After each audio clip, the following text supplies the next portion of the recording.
Hi friends, Cooking with ANAND സ്വാഗതം. നിങ്ങൾ ഇതുവരെയും ചാനൽ സബ്സ്ക്രൈബ് ചെയ്തിട്ടില്ലെങ്കിൽ തീർച്ചയായും സബ്സ്ക്രൈബ് ചെയ്യണേ. കൂടാതെ സൈഡിലുള്ള നോട്ടിഫിക്കേഷൻ ബെല്ലും കൂടെ ക്ലിക്ക് ചെയ്യാൻ മറക്കരുത്. അപ്പോൾ നിങ്ങൾക്ക് ഉടൻ തന്നെ പുതിയ വീഡിയോസ് നോട്ടിഫിക്കേഷനായി ലഭിക്കുന്നതാണ്. നമുക്കിന്ന് വളരെ സ്വാദിഷ്ടമായ ഗോതമ്പ് പുട്ട് എങ്ങനെ ഉണ്ടാക്കാം നോക്കാം. വളരെ എളുപ്പത്തിൽ തന്നെ ഉണ്ടാക്കാം എന്നുള്ള മെത്തേഡാണ്. ഇതിന് വേണ്ടിയിട്ടുള്ള ഇൻഗ്രീഡിയൻസ് ഡിസ്ക്രിപ്ഷനിൽ കൊടുത്തിട്ടുണ്ട്, ഒന്ന് ചെക്ക് ചെയ്ത് നോക്കാം. ആദ്യം 1 കപ്പ് ഗോതമ്പ് മാവ് എടുക്കാം. അതിലേക്ക് കുറച്ച് ഉപ്പും കൂടെ ഇട്ട് കൊടുത്തിട്ട് നന്നായി ഒന്ന് മിക്സ് ചെയ്ത് കൊടുക്കുക. ഉപ്പെല്ലാം ഫുള്ളൊന്ന് പിടിച്ചു വരുന്ന രീതിയിൽ നന്നായി ഒന്ന് മിക്സ് ചെയ്ത് കൊടുക്കുക. അതിലേക്ക് കുറച്ച് വെള്ളം കൂടെ തൂറ്റി കൊടുത്തിട്ട് നന്നായി മിക്സ് ചെയ്യുക. വെള്ളം കൂടിപ്പോകാതെ പ്രത്യേകം ശ്രദ്ധിക്കുക. അതുകൊണ്ട് കുറച്ച് വെള്ളം ഇങ്ങനെ തൂറ്റി കൊടുത്ത് നന്നായി ഒന്ന് മിക്സ് ചെയ്ത് കൊടുക്കുക. കാണുന്ന പരുവത്തിൽ നന്നായി ഒന്ന് മിക്സ് ചെയ്തെടുക്കുക.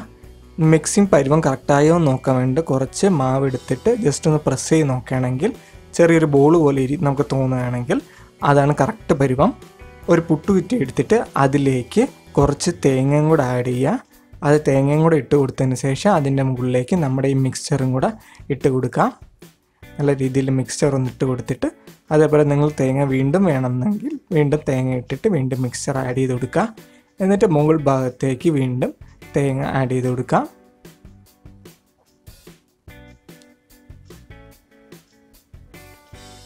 തേങ്ങ ഫുള്ളൊന്ന് വച്ച് കൊടുക്കുക.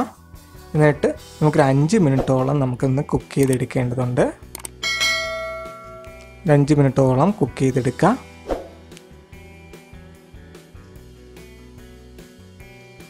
ഇപ്പോൾ നമ്മുടെ സ്വാദിഷ്ടമായ ഗോതമ്പ് പുട്ട് വളരെ എളുപ്പത്തിലും വളരെ പെട്ടെന്ന് തന്നെ ഉണ്ടാക്കിയെടുക്കാൻ പറ്റും.